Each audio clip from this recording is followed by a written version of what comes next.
You are listening to the IFH Podcast Network. For more amazing filmmaking and screenwriting podcasts, just go to ifhpodcastnetwork.com. Hey everyone, thank you very much for hitting that play button. This is another episode of the Dave Bullis Podcast. Very quickly, I just want to say thank you to everybody who shares this show. It helps us out immensely. Not only me, not only the guests, but you as well. I love keeping this momentum going. So again, if you're out there sharing the show via word of mouth, on social media, what have you, thank you. A huge thank you. And also, I want to hear from you. If there is somebody that you would like to see on this show, now, don't tell me like Kevin Smith or Quentin Tarantino, but if there's somebody out there who you'd like to see on this show, let me know, and who knows, maybe I can actually make something happen. But on this episode of the Dave Bullis Podcast, I have with me a actor and screenwriter who has written big budget feature films. He has written indie films. He has pitched to Hallmark, and he has also acted in indie films, and he's also acted in David Fincher's Zodiac, which I didn't even know as we find out about this during this interview. He did the voice of a video game that I loved as a kid, Syphon Filter. Does anybody remember Syphon Filter? He was the voice of the bad guy. I didn't even realize until I saw his IMDb. I played the hell out of that game as a kid growing up, and we talk all about that as well. This is episode 155 with guest Bob Saenz.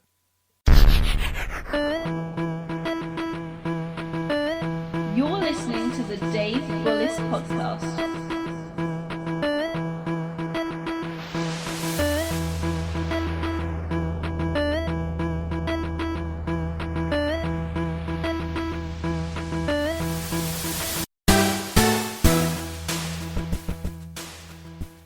Hey, Bob, thanks a lot for coming on the show. You're welcome. You know, again, you're a person I've actually wanted to have on here for a while. The reason being, you're a working screenwriter. You're out there actually doing it. You're always posting great advice. So, I wanted to ask about your whole career. And there's one thing I have to ask about right off the bat.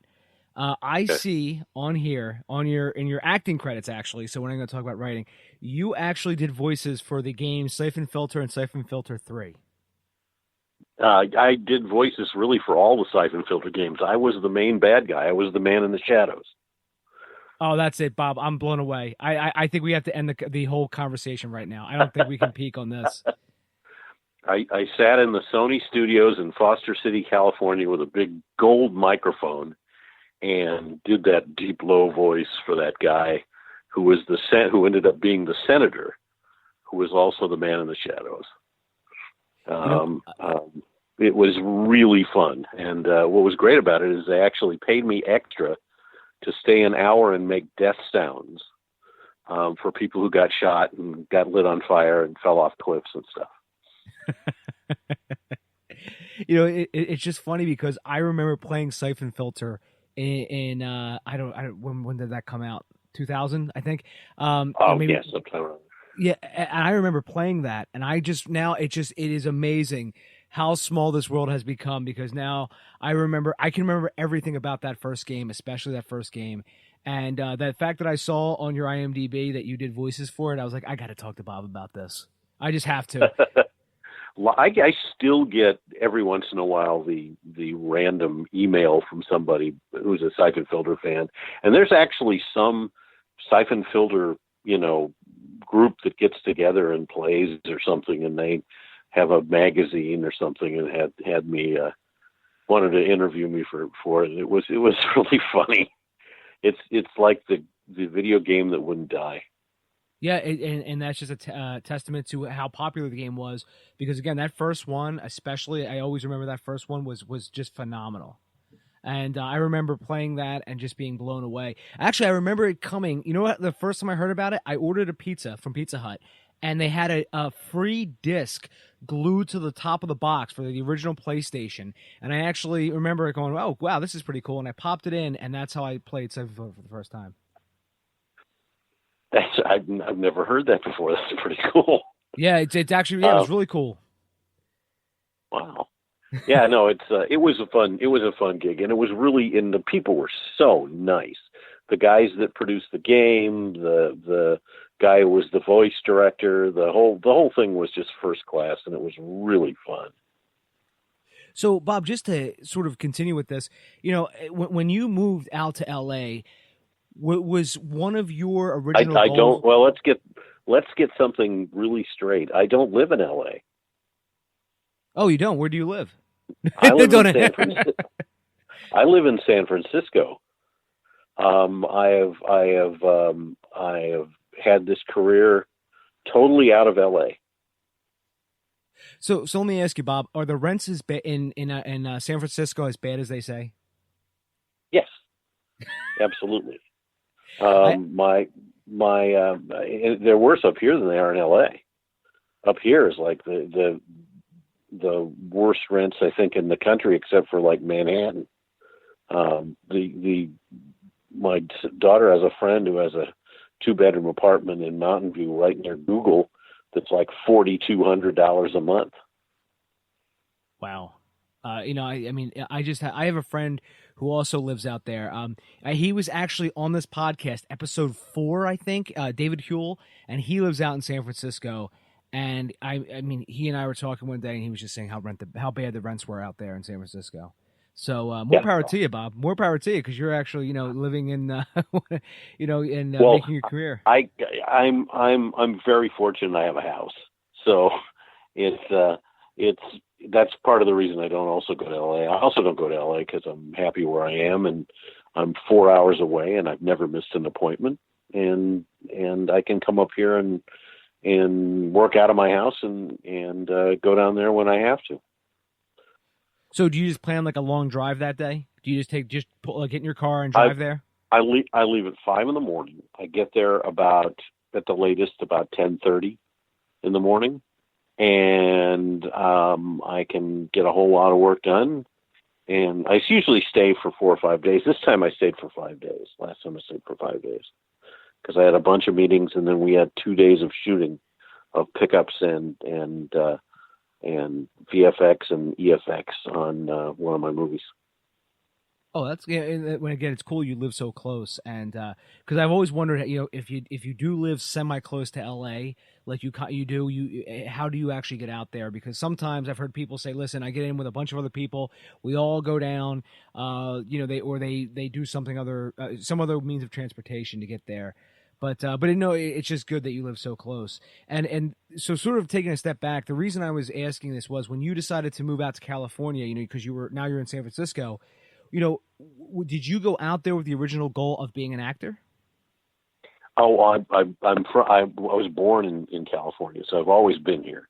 But I've always wanted to be an actor from when I was a little kid. And from the time I was about 16 years old, I was doing like professional plays and musicals around San Francisco and the Bay Area, and was in the midst of a long run in a show called The Fantastics when I met my wife. And it was one of those things where you say, do I want to spend the rest of my life with this woman, or do I want to be a poor actor?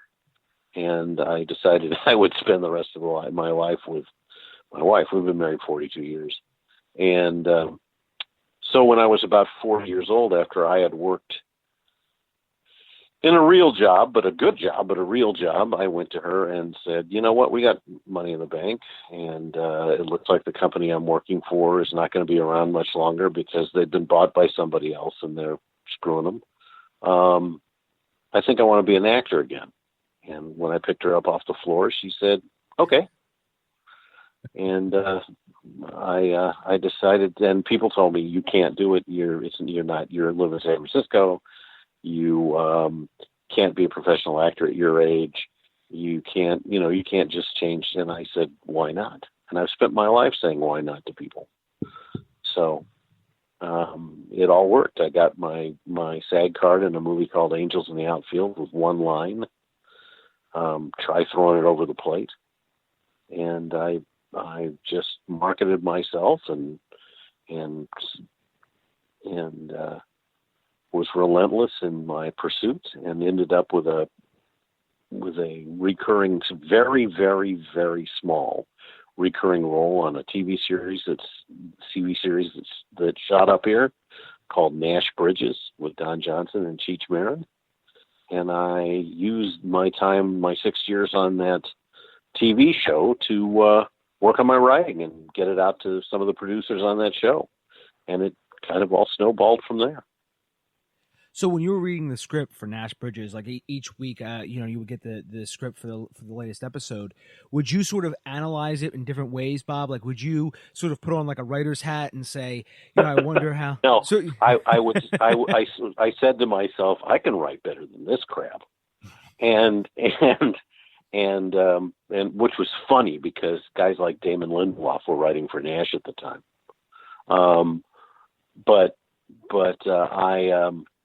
I wrote an episode of Nash.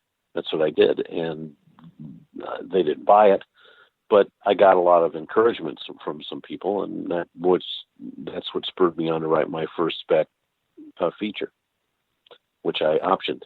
So it's been a weird trip. That kind of reminds me of Mike Bierman when I had him on the show a few episodes ago. He actually said when he took his daughter out to those auditions, he actually got the script and said, "Hell, I can write better than this." And we're both a part of that writers group on Facebook. But it's just funny to me because because I've said the same thing to myself. Honestly, Bob, I've said to myself, "Hey, I can write or make a movie better than this," and that's sort of what sparked it. And then what was proved to me was, oh no, I can't. And I just sort of, but no, I'm just joking around. What's funny about the whole thing is I've been in a lot of movies and I've done a lot of just small parts and things, but I've really enjoyed myself. And there are a lot of movies I've been in that aren't even on the IMDb thing. I don't add things to the IMDb. If they're on there, it's not because I put them there. It's because somebody else did. But I've been in a lot of movies and I've done, some pretty fun acting jobs, but I found out as I started writing that I was a way better writer than I was an actor. I have a very small range. Right now I'm holding my hands about 3 inches apart, and that's basically my range as an actor. And so I found out I was a much better writer. So I'm enjoying that a lot more. So I have to ask, when you were on the set of Nash Bridges, was Don Johnson as cool of a guy as he seems? Don Johnson has a reputation, and sometimes I think unfairly, of being a not great guy. And all I can go by is my personal experiences with him. And he was terrific to me, completely terrific to me. And I was there for 6 years and couldn't have been treated better. I came away from that show with a lot of really good lifelong friends, including, we don't talk now, but including Don. If I ran into him, I'm sure we would be just fine. It was a great experience. I was glad it was over after 6 years because I wanted to move on and do some writing, but it was a great experience. I wouldn't have traded it for anything. I called it the Don Johnson Film School. I learned everything I could learn on that set. It was great. I like that name, Bob. The Don Johnson Film School. I like that a lot. That seems like a hell of a film school. It was great. I went to him, I think in the second season, and I said, look, I want to learn everything I can about how this is all done. So when I'm not working, but I'm here, can I hang around on set and watch and see how each department does what they do? And he made a little sign of the cross and said, bless you, of course you can. And said, that's how I learned. So I did. I at one point I learned about why they use, which lens they use, and I got to carry around the Steadicam one afternoon, and I learned from the sound guys, one of the great sound guys ever. And I learned about lighting and what the grips do and electrical and you name it. And props and everybody I got to know and learned from them how they did what they did. It was an unbelievably great experience, and it's really helped me as a writer. And that's something I wanted to actually follow up with, Bob, is when you're on set like that, and you're seeing everything through the lens of an actor. How has that helped your writing when you're writing characters? Oh, a ton. It helps a ton because I've been on the other side of getting scripts where people don't sound real. Like you get dialogue that was written without anybody ever saying it out loud. And it's helped me, not as much with character, because I really love to develop character in my scripts, but it's helped me a lot with dialogue, a lot, in having dialogue sound as real and natural as it can be. It also helped by learning how to do exposition rather than, having, on the nose dialogue drives me nuts. So, it's real. It did. To answer your question, yes. Like that. So, because I imagine when you're actually sitting down to actually write a screenplay and you're fleshing out these characters, we all sort of imagine an actor playing that role, and I imagine when you're writing this that you're probably saying, well, what is the actor going to be doing while they're saying this stuff? Should they be sitting there? Hopefully this isn't sort of like what they call a floating head scene. You know what I mean? I'm sure because you have that acting background, you could sort of take that a step further and say, well, I know what actors are going to say in a scene like this. They want to be moving around or they want to be doing something with their hands. I do. It sounds so fun. It's going to sound really funny, but I don't think about actors at all when I write. I think about servicing the story. To me, everything is about story. I've talked to so many producers and worked with so many people now after all the movies that I have been more than fortunate enough to have produced, that the only thing that matters, especially in a spec script, is story.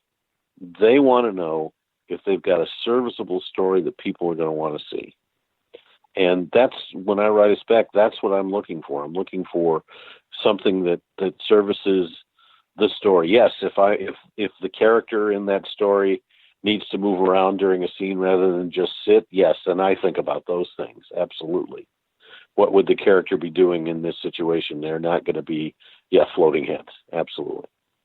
But I'm a really, really story guy, and I never imagine any actor playing a role. I want to write roles that actors want to play. And that to me is more important. So Bob, when you actually started to write your own screenplays, did you grab any sort of books or anything that to sort of use as like a sort of a guide or anything when you started writing? No, I didn't. I've never read a screenwriting book. I know it's an anathema to most people, and they think, wow. I read lots of scripts, and I looked for scripts for films that I loved and thought, how did they do it? I read anybody's friends and neighbors or whoever had a script and read scripts to look at, and most of them are bad, and looked at bad scripts and thought, how can I keep from doing some of these things? And I just wrote. The only thing I did was get myself a copy of Final Draft, and so that the formatting was correct. But otherwise, no, I didn't read any screenwriting books. Wow, that's amazing. Because usually, you do something like you go out, maybe you buy, the big three that people usually buy. Yes, Sid Field, and the awful Save the Cat, and whatever else, A Hero's Journey, I guess. And no, I didn't. But I've seen Save the Cat wreck more scripts than you can imagine.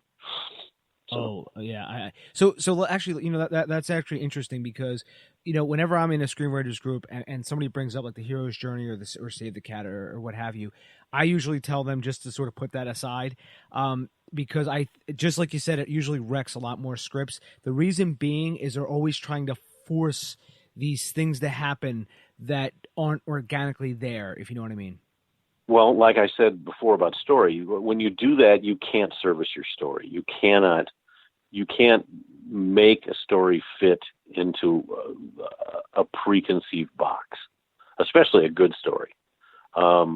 We can talk about, some later on, some of the things later where I've completely ignored stories, supposed story rules, written some scripts that I just wanted to write, even though they broke, a ton of the story rules. And those, the one of those scripts is the script that got me noticed in Hollywood. I broke almost every single supposed story rule going, and I didn't do it on purpose. I just wrote a script that I wanted to see. So let's talk about that, Bob. You broke every rule. What was the script, and what were a lot of these rules that you broke? Oh, it's called Extracurricular Activity. We just finished filming the effects sequences this last weekend. It should be out in the fall, maybe, I think. And it was a dream come true for me, because it was one of my favorite scripts I ever wrote, and the director and I, it didn't matter what I thought, but the director pretty much saw it for what I saw it for, and wanted to have it be basically what I had originally written, 18 years ago. So it's been kind of like one of those dream come true deals. So and how did I break rules? Okay, the inciting incident happens, 40 pages before the movie starts. The main character, the protagonist, well, you don't even know who the protagonist is most of the movie. It could be one guy, it could be another guy, but they both could be the antagonist. You don't know. And the main character, who you don't know if is the antagonist or the protagonist, has no arc. So yeah, I could see that definitely breaking. Seeing what rules I broke, it reminds me too, Bob. It's kind of like what Tarantino did with Reservoir Dogs, what Shane Black did with Lethal Weapon. It was almost like, I by the way, I would actually love to read the script, not only see the movie. Oh, hey, no, when we get done, give me your email. I'll send it to you. Oh, cool, thank you. I'm always interested in seeing. Again, like you were just mentioning, it sort of broke all the rules, but you use it as you used it to break in, which I always think is great, because I think what happens is a lot of these screenwriters write with all these rules and maybe to certain ways, and they don't make the script theirs. So what happens is it's almost like, imagine if 99 screenwriters all were writing almost the same thing with the same description, and that one other person actually follows their own voice, and maybe it's a little off the wall and it doesn't adhere to these formatting, you know what I mean? Like this whole description thing. And all of a sudden it's like, wow, look at this. And it's so different from the pack, all because they just, didn't go too crazy, but they were able to differentiate themselves. Well, I went pretty crazy, but the thing about it is that I never let anybody tell me you have to do something some way. My answer is, again, always why not? And I wanted to write something that was, that was me, that was different, that was something that I thought might get the interest of some people, and it did. It's literally even though it is what I would consider to be, and well, not what I would consider to be as much. I had somebody who was one of the Hallmark producer read it and tell me it was the anti-Hallmark film, and which I felt pretty good about. But she liked it so much that she hired me to write a Hallmark film. So you just never know where something, one of your samples is going to lead you. Yeah, that's very true. And speaking of writing for Hallmark, you've actually written a few movies for them. And oh yes, I have up to right now. I have 3 Christmas movies for them. I probably will have a 4th this year. We'll see. I've got a couple of other films for them, and I'm writing one right now. So they've Bob, been great. They've been terrific to me. And the Hallmark doesn't produce any films. There are a bunch of feeder production companies that feed Hallmark's gigantic appetite for films. And I've worked for a few of them, and it's been it's been really a joy to work with some of these wonderful production companies and wonderful people, and work with the Hallmark people who are terrifically nice. And it's, they have a brand, and within that brand and within the rules for those brands, you have to color between the lines. And if you learn how to do that and still tell a good story, they want to work with you. So Bob, that's actually my next question was, when you're writing for Hallmark, do they let you come in and pitch your own ideas, or do they maybe have something they want you to work on already? No, they let you pitch your own idea. Well, they don't. The production companies let you pitch your own ideas, yeah, and then they pitch your ideas to Hallmark, and if Hallmark, goes for one, then they come back and you write it, or you write a spec for them. And I've also gotten jobs where production companies came to me and said, "Here's our idea. We want to hire you to write it." So they've come all different ways. And again, that's that power of networking, and it's obviously you've been able to use all these scripts as calling cards, and again, you have such a great reputation. You're able to sort of parlay that into other work, which is something I usually talk about on this podcast, is how your network is your net worth, and basically how you're able to sort of use your network by doing good work is really critical to your success. Networking is a really, really interesting thing, and I do it because I like people, and it's fun to network and find new friends. But networking isn't about finding somebody in the industry and saying, "Now, what can you do for me?" Mm-hmm. Networking is all about building relationships that are true, that you meet people and you get to know people, and you build relationships where you actually like each other. I have a lot of great friends that I also work with that if they, that we can be honest with each other and work together and with great relationships. It's easier to be nice than it is to be not nice. Being not nice takes a lot of work. And I like people, and I like to work with people, and the best writers you'll always notice that work over and over again are the ones that know how to cooperate, understand the business, understand that everything they write is going to get rewritten no matter what, and work with the people and learn from the people that they're dealing with. It's so easy to get jaded, and it's so easy to get upset about all the rejections that you get when you're in this, because I've had millions of them. But you get to a point where you also realize that the rejection isn't personal, that they're not doing it because they want to get back at you. They're doing it for a million other reasons that you have no control over. So you have to set yourself up in a business where that business, the business is you, and your scripts are like your inventory, and you have to sell you. And the only way you can do that is being nice and cooperative and a good person. And it makes a huge difference. So that sort of, mythos, so to speak, of the screenwriter who is almost like a rambling alcoholic or something, and going into meetings and just sort of making demands. Those days are far over, right, Bob? Oh, absolutely. Or the idea. No, there's a million scripts out there, and I'm not kidding. I mean, there's a million scripts out there, and there are thousands and thousands of screenwriters who want to do this. And yes, if somebody is like uber talented, they may put up with them for a while they are successful, but they stop being successful and their phones stop ringing because they're not easy to work with. Nobody wants to work with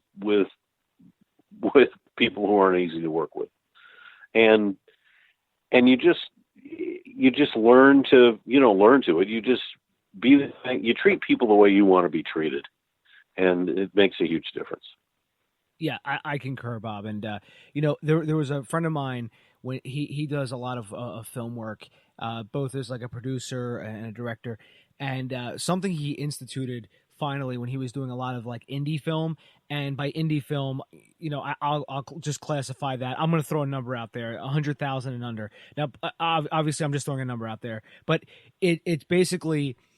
He would always be astonished when like first time actors or first time writers would show up and they'd have an ego, and he never got it because they haven't done anything. How do you even know if you're good or not? Basically, And so what he'd do is he actually made a rule: no egos, and he would send out a message. It's a great rule. I'm sorry, Bob. It's a great rule. And I agree completely, because one of the things I said to him was that is such a great idea, because what he says is, in a very nice way, he tells everybody, look, we all have had various successes and failures in this industry. Some of us have worked in this industry for 10, 15 years. Some people have just started working in this industry last week. So let's just all sort of, leave all that at the door and just focus on this project right now, for better or worse. Oh, and it's, yes. And what's so interesting about it is I had really early success with my writing. I optioned the first script I ever wrote to a studio. And boy, my ego went out of bounds. It was out of control. And I regret it like crazy, because I think I really alienated some people who were my friends at the time, because I was just such a jerk. And then the movie didn't get made. And which is, now that I find out that 99% of all option films don't get made, it makes sense that it didn't get made, because it's, if you're that lucky 1%, that's great. But at the time, it was just like this huge slap in the face and an unbelievable lesson to me that to never do anything like that again. And I'm kind of grateful now that it didn't happen at the time, because I could have been a real jerk. And it was a really, really sobering experience. But I can imagine though, Bob, when you have such success so quickly, it was almost intoxicating. You know what I mean? It's almost like a validation. Yeah. Oh, it was a validation. I mean, it still was a validation that I could write, but it was, I hate to say this, it was like too soon. It was like 3 months after I wrote my first spec script. It ended up at the Polygram Studios to get made. And only because Universal and MCA bought Polygram Corporation for their music catalog, and then canceled their movie business and dumped all their projects, that I got it back. It was on its way to getting made. And it was just this unbelievable shock of this happening that kind of jolted me back to reality and out of the jerkiness stupor I was in. Well, because again, I was just imagining, especially when you get success that quickly, have you ever seen the movie Overnight? That's a documentary about Troy Duffy. Yes, I have. I did, and it's painful to watch. Yes, especially with everything that you hear about the Weinsteins, but they, in that film, look like the good guys because they gave that guy everything, and he just pissed it all away. Yep, yeah, he did, and it was I didn't quite get that bad. No, I didn't get to that point, but yeah, it's a movie that there's a couple of movies about making movies that everyone should watch. One of them is that one. The other one is a movie that I absolutely love called American Movie. Have you seen that? A couple of listeners keep telling me to watch it. I have not seen it yet. That you need to watch that. It's about a guy making an ultra low budget film. It's a terrific film. I'm going to make sure to rent that right now. After we're off the phone, Bob, I'm going to make sure to go either rent that or buy it off Amazon. It's a great documentary. I actually, it's one of the few documentaries that I own. So it's well worth it. And yeah, I'm definitely going to check that out. And I've, and Overnight, as we were talking about, that's it. That's another great one. And there's always that joke about making a movie, because for those who've actually done it, actually gone through the stake of making a movie, there's a whole nother level of enjoyment, because you're like, I've been at those production meetings where tempers are flaring, or I've been at that point where you're so frustrated, you go, why the hell did I start this in the first place? Well, everybody's got to live through a first movie. Mm-hmm. And that's the truth. I mean, if you're a director or a producer or something, you have to live through that first movie and see all those mistakes that you make. First movies are like, in the most part, first scripts. They're mostly to teach you a lesson, and not, go much further than that. Yeah, and that's another thing that I always talk about too is how you make a movie, and always, I don't mean this the way it sounds, but I always tell people to aim low for their first movie, because you tell somebody to go make a movie and suddenly they want a movie with $10 million of stunts and explosions. You're like, no, think smaller so you can actually get it accomplished. It's like, well, yeah, there's the thing about movies nowadays, and it's really sad, I think, is the mid-budget movie has disappeared. Mm-hmm. There are movies that the studios make that are $100 and $200 million, and then there's the $5 million movie and lower, and there's not a whole heck of a lot in between. And there's about six entities that can make the $200 million movies, and there's tons of producers that can make the $5 million movies, and yet the new writers insist on writing these great big budget things that there's no market for. There's zero market for. Last year, somebody was telling me this. I'm not sure that this is completely true, but last year they said in 2016 Disney didn't buy one spec script. Yeah, I could definitely see that. Yeah, it's the way it is right now. So If you're going to write a first movie, write it $5 million or less. Yeah, I concur. And as we talk about Disney and buying all these spec scripts, I've seen that before too, where it's. I was listening to a interview actually with the Weinstein brothers, and they actually said the best way to make money in the movie business is just have a whole library of films. Not make another one, but you're just selling the licenses and the content rights for, temporarily selling them, just renting them out. And that's how they would make a lot of money in the film industry. So when I hear stuff about like Disney like that, I imagine either they're pulling back from already established properties. And I think Beauty and the Beast. No, they're making. Yeah, all they're making is things that are they're from their back catalog, or the Marvel, which they own, or Star Wars, which they own, or Lucas, which they own, and then they're using whatever else. They remade Pete's Dragon last year. It's just they're going to do their ride movies like Pirates of the Caribbean, and they're going to stay away from trying to do anything that doesn't have an already established audience. Yeah. And that's why, again, like guys like us, we, like you were just saying, the under $5 million budget, there's a lot more producers there. And, also, as we talk about, Netflix and Hulu and all these other, distribution channels, there's a lot more ways to get your stuff out there. But still, Netflix and Hulu and Amazon, if they're doing things with, buying films or making films, they're all on that $5 million or less category.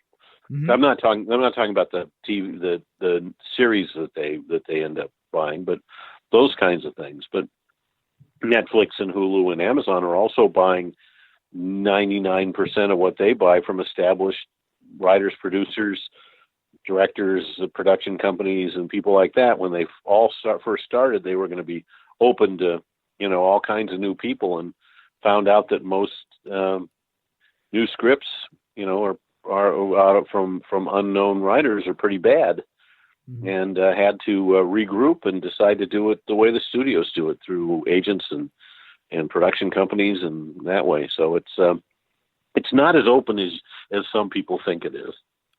Yeah, that's an extremely good point, Bob. Because I think you're absolutely right. Because what happens is, when they do go out there and see all these unknown writers, maybe they're unknown for a reason. Maybe their scripts have never gotten better. For instance, I actually, have known writers, and they've written like 10, 11, 12 screenplays. And every single one of them, Bob, is exactly the same as the one before it. And what I mean by that is literally, it's the same type of characters, in the same type of situation, in the same type of genre. And it's just the same old, the kids go in a house that's supposedly haunted to prove it's not haunted, but it turns out it is haunted, and they all start dying one by one. And that pretty much sums up all like 10, 11 of those scripts.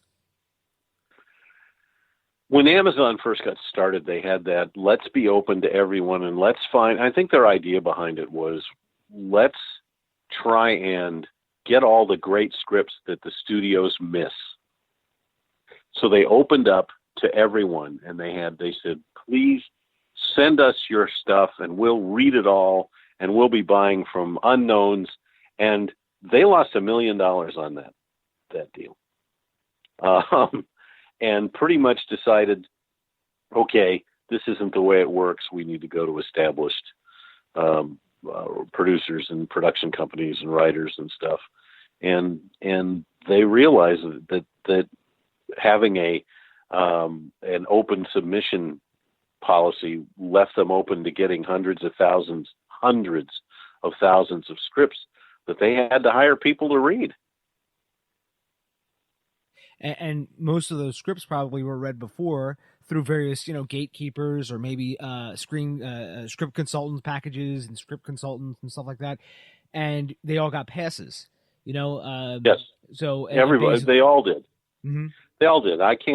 There may have been one or two that Amazon looked at and did something with, but out of the couple of 100,000 that they got, that's not a very good percentage. Yeah. That's probably less than 1%? Oh, it's probably less than 0.1%. The problem is that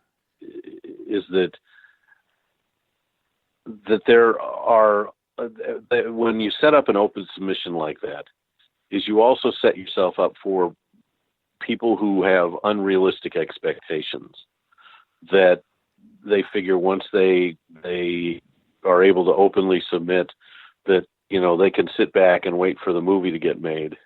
And this is an industry, especially for writers, this is an industry of unbelievable patience. You have to be so patient to try and be a screenwriter.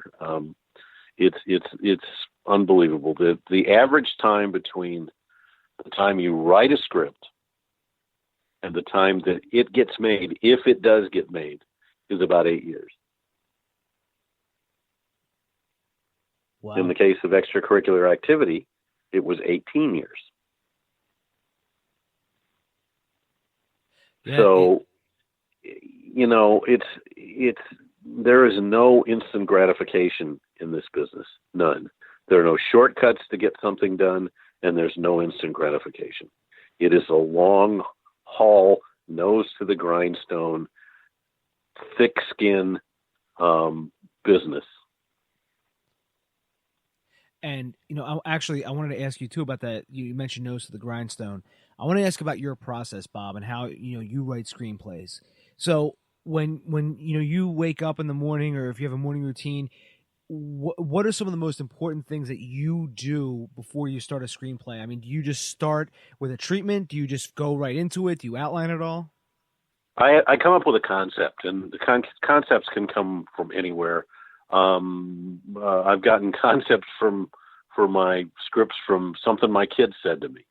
I've gotten concepts from my scripts with conversations with friends. I've gotten concepts by reading an article in a newspaper, or just thinking about what ifs, or seeing something when I'm out somewhere and thinking, what if, and coming up with concepts for whatever I'm going to write next. And once I do that, if it's a subject matter that I don't know anything about, one of the first things I do is hands-on research.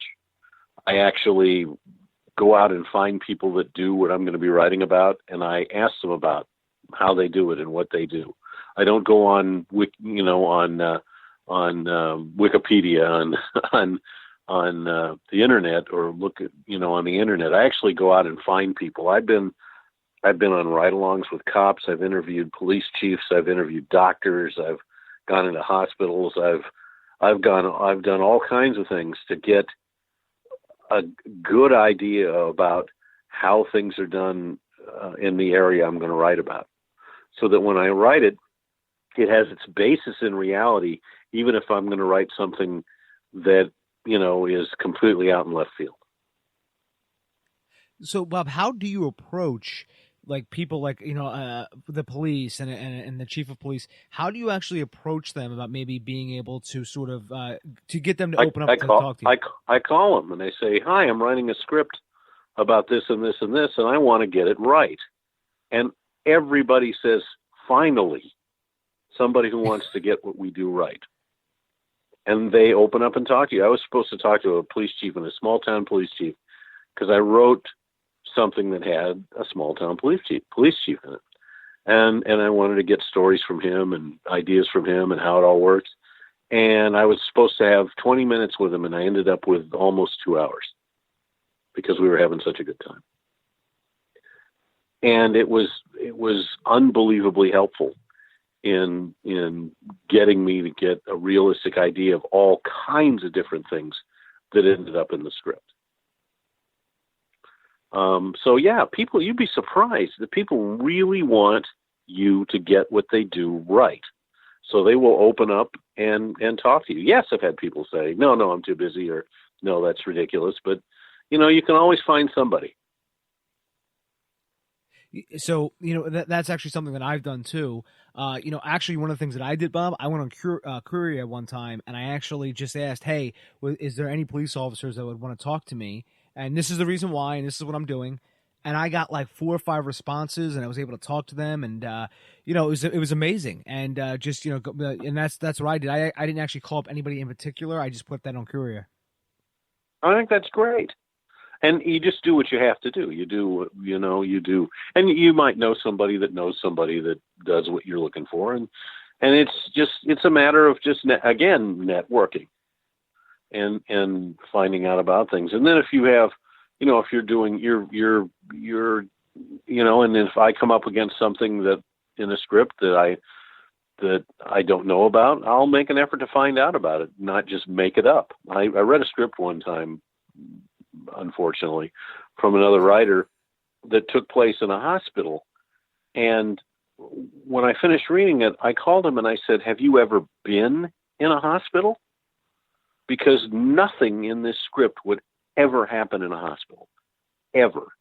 And he said to me, "But it's a movie." And that was the end of our conversation. I just imagine the hospital fight from Machete, where where all the stuff's happening in the hospital, but then again, it's a movie, right? Yeah. But but that type of movie, and Machete, I went in expecting so over the top, so. I mean, I you probably can't go in too deep, but was it just things was it a shootout? Was it just No, it was they were commandeering an operating room when nobody was in there, which you couldn't possibly ever do. It was just a lot of things like that. It was just ridiculous.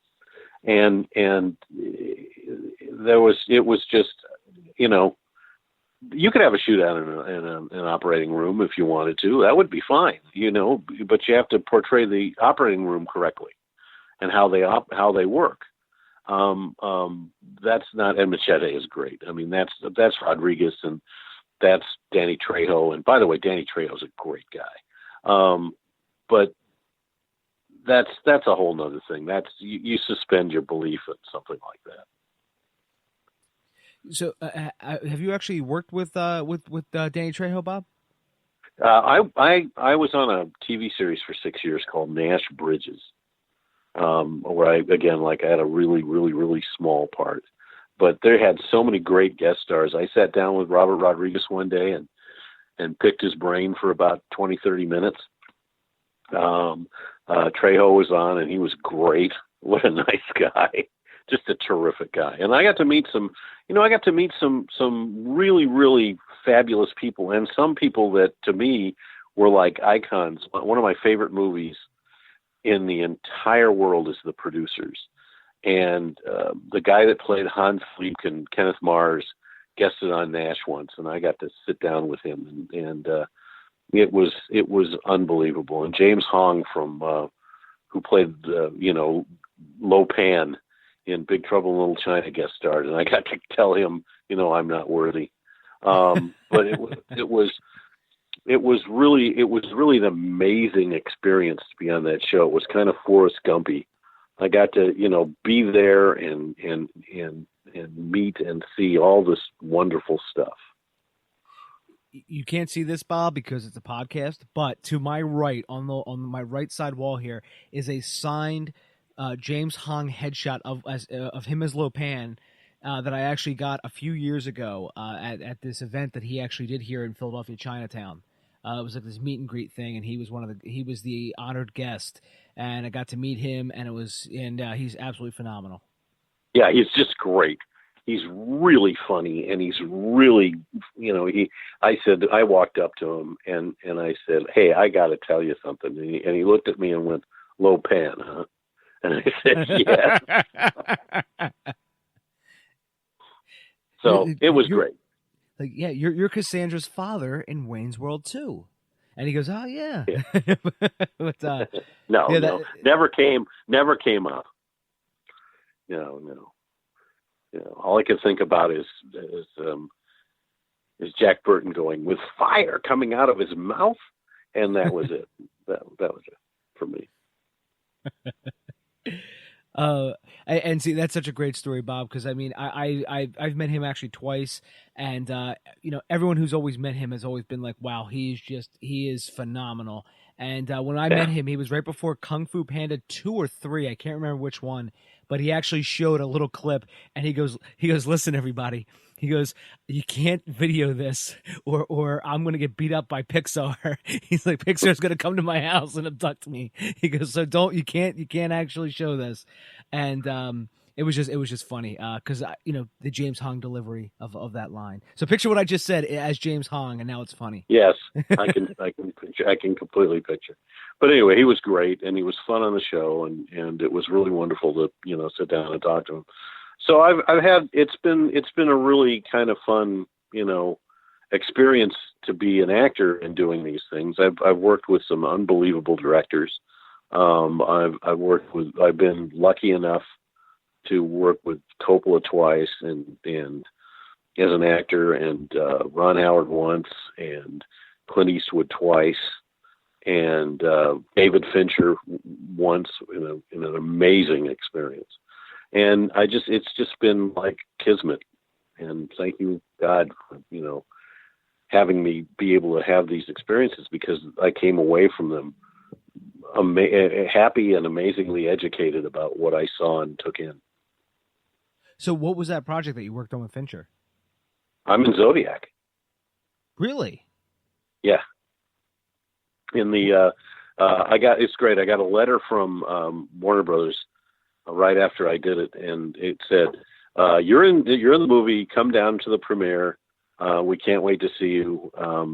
Looking forward to it. We'll give you the information when we get it." And then a couple of weeks later, I got a letter saying they cut 18 minutes out of the movie, and your 3 minutes are in those 18 minutes, and thank you very much, and please don't come to the premiere.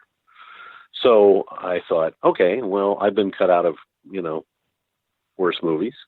And I it was one of those things. You can't take the experience away, but I was hoping. And then I got a check, a residual check. And if you're not in a movie, you shouldn't get a residual check. So I called my agent and I said, I got a residual check, but I don't supposed to get it. I don't want to cash it. And she said, hold on. And she checked and she came back and said, you're in the director's cut. And you do get a residual check. So go ahead and cash it. And please send me my 10%. So I'm in the director's cut. So I'm actually going to No, don't watch that 2.5, 3 hour movie in the director's cut again to look for 2 minutes of me. But it was fun. And Fincher is he is the greatest. He was so much fun and so just a terrific guy. I really enjoyed it. So what does he do, Bob, that is different, that sort of makes him Fincher, if you know what I mean? Is it just by directing actors? I've told the story before on another podcast, so I'm not going to tell the entire story. He cast me and then brought me in as an extra, not telling me he cast me because the character was nervous, and then sprung it on me the day of the shoot. and then had me look at the script, and then once I felt halfway comfortable, said, "Okay, we're not using the script. We're going to do this all, and we're going to ad lib everything." And then he said, "Oh, by the way, the real guy who you're portraying was a chain smoker. Do you smoke?" I said, "No," and he said, "You do now." And it just went to really help my performance. He was great. I mean, he couldn't have been a better experience as an actor. Couldn't have been. It was one for the books. It's one of those great memories that no one could ever take away from you. So just a quick follow-up, Bob. One last Fincher question. How many takes did you do of the scenes? Because I've heard stories about Fincher where he does a lot of takes of the same thing. Did you do a lot of takes that day? Yes, many multiples. But the greatest story was I play a cab driver, and in one of the scenes I was actually driving the cab, and Jake Gyllenhaal runs across Mission Street to the Chronicle building. And all he does is run across, and he hits my cab with the palm of his hand as he's running because I'm to get me to stop as he's trying to run across the street. And I stopped, and about take 74, Gyllenhaal walked up to the window of the cab and looked at me and said, "Do you want to do this again?" And I said, "Hey." He goes, "Well, I don't." And he walked over to Fincher and said, "I'm done. I'm through with running across the street." And 70 takes. So, Bob, just running across the street. So I just want to just sort of reiterate that because we kind of lost the connection there for a second. So Jake went back to Fincher and just said, "I'm done." Yeah, I'm done with this. Stories like that, Bob. That stories why I like that. Why I like filmmaking. It's just stories like that, and again, like you said, an experience you're going to take away for the rest of your life. Oh, yeah. And Bob, we had a few questions come in. Okay. We've answered a lot of them as just in the course of conversation, as it naturally happens. But there is one question that I thought I would ask, and I'm sorry I didn't. I don't know who actually asked this. I will find out in a second. But just about marketing yourself over the years and promotion. This came in through the Screenwriters Who Can Actually Write Facebook forum. I wanted to ask about that. What are some of the things that you've done and advice for writers for marketing and promotion over the years for people who want to promote their own work? Anything you can do that's not illegal or stupid. That's pretty much my whole outlook on marketing yourself. I did it a lot through networking because I was lucky enough to be an actor and be on sets and network with people and get to know people first before I said, "Oh, by the way, I'm writing something." I didn't walk up to, people I met right away and say, "Oh, by the way, I'm I'm a writer. Will you read my script and make me, and buy it and make me a millionaire? Which I've seen people do. I establish relationships with people. Networking is incredibly important. It takes a long time, but it's really the best way. Querying producers, going on IMDb Pro. You have to, if you're going to be in business for yourself, like I said before, and you're marketing yourself, you have to invest in your business. You can't be cheap about it. So you have to buy things like IMDb Pro, and you got to go on there and you've got to look at the producers who produce the kind of scripts that you're writing and query them, and 99% of the time you're going to get no answer or a pass. But the thing about it is that all it takes is one person to believe in you and believe in what you do. One person. To begin with, that's all it took for me. One person. And I think that the problem is that people don't want to do the hard work that it takes to find that one person. So you query producers and you keep querying them. You query managers. Agents aren't going to want to talk to you. Don't query agents. They don't want you. They don't need you. They've got what they want. When you get established, then they'll talk to you. But managers will talk to you. There's lists of managers on Done Deal Pro. There's lists of managers that you can find on the internet. Find the ones that are specializing in the kind of things that you're writing and query them. And then, do it again and then do it again, not too quickly, but, and keep it up and keep, I used to keep a big chart of who I sent stuff to and when I sent stuff to them and what the response was. So I was educated and knew, who I'd sent stuff to before, so I wasn't an idiot and sent the same thing out to them again. So it's like, they're like, man, this guy sent me the same thing again. I didn't like it the first time. Yes. Yeah, you don't want to do that because actually, surprisingly enough, some of these places do actually keep track. And you don't want to be one of the people that they see something from and just delete. So you have to be smart and businesslike about it. It's and querying and networking and some of the contests are good too. I've got a friend who I had a couple of friends who did really well in the nickel, and they got managers out of it, and they got some writing assignments out of it. So the nickel's a great contest to do well in. Austin is another great contest to do well in, and after that, it kind of falls off precipitously. That there are so many screenwriting contests now that producers really don't care. If it's Austin or the nickel, they care. If it is anything else, there's not a whole lot of interest. Yeah, and then the blacklist. Every once in a while, you can do something on the blacklist. Not very often because it's like anything else. You have the same chance as you do with a query or anything else. If you do well, that doesn't mean that somebody's going to option your thing. And then you can do well, and sometimes somebody will option something, but then again, most options don't get made. So it's trial and error. It's being organized, and it's figuring out how to network. You can network on Twitter. You can network on Facebook. I've met a lot of really wonderful people in the writing group on Facebook, and I've met some incredible people who are going to be my lifelong friends on Twitter, who are really some fine writers that I really respect. So you just never know. Yeah, that's very true, Bob.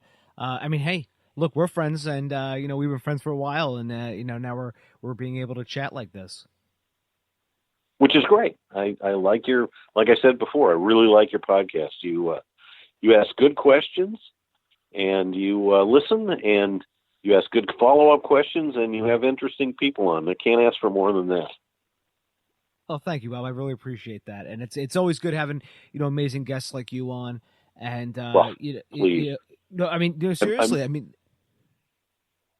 I'm sorry, Bob. I had a young writer who wanted to come and have a drink with me last time I was in LA, and it was late at night, and I said yes, I'd be happy to.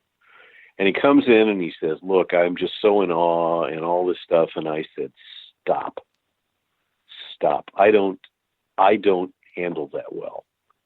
That doesn't work for me. Let's just sit like a couple of guys and talk about writing."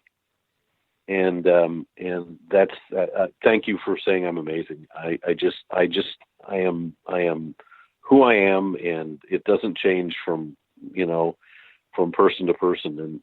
And I love what I do, and I had so much incredible help when I was first getting started by some phenomenally talented, wonderfully influential people, that the least that I can do, as far as I'm concerned, is to give some of it back. And we're all very appreciative of that, Bob, because I'm always fortunate, again, to find guests like that who are very interested in sort of doing podcasts like mine, and trying to give back and sharing the knowledge and the wisdom from climbing those mountaintops, so to speak. And I've been very fortunate. I've had a lot of great guests on, we're 155 episodes now deep, because you're episode 155, and wow, yeah. So it's been a long journey. It's great. Well, keep it up. I will continue to listen, and thanks for having me on. I really appreciate it. It's I enjoy doing things like this. It's always fun. Bob, where can people find you at online? You can find me online at BOBSNZ on Twitter. I have a blog that I am not really good about keeping up with all the time, but somebody that rates screenwriting blogs somewhere rated me in the top 10, which I was amazed at. And it's Bob Saenz, BOBSAENZ.com/blog. And I'm on Facebook, at Bob Saenz, BOBSAENZ. And I will. And I'm not the Bob Saenz who's the insurance salesman in Texas. No. Oh, that's who I thought I was talking to. Yeah. Damn.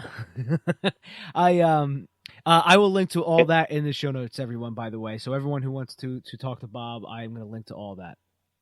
Yeah. And you can actually, I have a business email, which is on my website. So it's not anything that isn't out there. It's bob@bobsaenz.com. And I'll put that in the show notes as well, everyone. DaveBullis.com. Twitter, it's @Dave_Bullis. Again, Bob Saenz, I want to say thank you so much for coming on, and this has been an absolute blast. My pleasure. Thank you for having me. Take care, Bob. Thank you. Bye.